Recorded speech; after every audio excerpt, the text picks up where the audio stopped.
সময় আসে চলে যায়, বয়ে চলে অবিরাম। দিনের পর মাস, মাসের পর বছর, বছরের পর যুগ, যুগের পর শতাব্দী। এমনি করে সময় চলে যায় অনন্তকালের মধ্যে। কিন্তু জাতির জীবনে এমন দু একটি ঘটনা থেকে যায় যা স্মৃতির মহিমায় চির উজ্জ্বল, চিরভাস্বর হয়ে থাকে মনের মণিকৌটায়। তেমনি স্মৃতি বিজড়িত আমাদের মহান ২৬শে মার্চ, আমাদের স্বাধীনতা দিবস, আমাদের স্বাধীনতা অর্জনের দিবস। এই ২৬শে মার্চ এসেছিল বলেই আমরা একটা স্বাধীন ভূখণ্ড পেয়েছিলাম। এই স্বাধীনতাকে মার্চকে বলা হয় অগ্নিঝরা মার্চ, কারণ এই স্বাধীনতা মার্চেই আমাদের স্বাধীনতার বীজ বপন হয়েছিল এই দেশে। এই স্বাধীনতা এসেছিল বলেই আমরা একটা পতাকা পেয়েছিলাম, একটা পৃথিবীর মানচিত্রে একটা স্বাধীন দেশে নাম লিখিয়েছিল। মা মাটি আর মাতৃভাষা প্রতিটা মানুষের কাছে পরম প্রিয়, পরম শ্রদ্ধেয়। মা জন্মধাত্রী, মাটি অন্নধাত্রী, আর ভাষা জ্ঞান দাখিনী। একটি মানুষের পূর্ণ বিকাশের জন্যে এই তিনটি জিনিস আবশ্যক। আমাদের মা মাটি আর মাতৃভূমি, মাতৃভাষা অর্জনের জন্যে যারা জীবন দিয়েছে, যারা ত্যাগ করেছেন, তাদের প্রতি বিনম্র শ্রদ্ধা জানাই।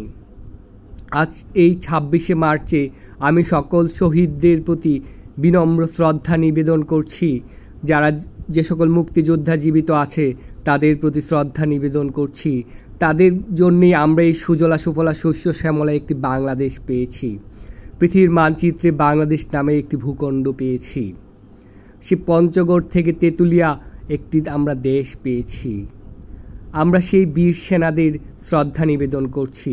আমরা শ্রদ্ধা নিবেদন করছি বাংলাদেশ বিনির্মাণে যারা যুগে যুগে এখন পর্যন্ত ভিন্নভাবে ভিন্ন রকম ত্যাগ স্বীকার করেছে। বাংলাদেশ আমার, আপনার সকলের। আমরা বাংলাদেশকে ভালোবাসি, বাংলাদেশকে এগিয়ে নিয়ে যাওয়ার জন্য আমরা চেষ্টা করি। আমার সুন্দর বাংলা, সুজলা সফলা বাংলা আরও সুন্দর হোক, আরও দীর্ঘজীবী হোক। মুক্তিযোদ্ধা যারা আছেন তাদের প্রতি আমি সেলিউট জানাই।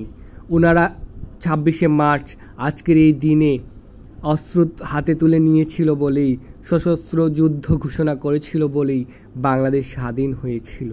ওনারা, ওই বীর সেনারা যদি আজকে প্রতিরোধ না গড়ে তুলতো তাহলে আমরা কিন্তু বাংলাদেশ স্বাধীন হতো না।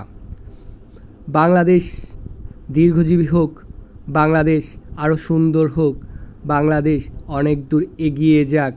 বাংলাদেশের তখন রেসকোর্স ময়দানে যেই ভাষণ দিয়েছিল, অগ্নিঝরা ভাষণ, সেই ভাষণ হৃদয়ে ধারণ করেই কিন্তু মুক্তিযোদ্ধারা যুদ্ধে ঝাঁপিয়ে পড়েছিল।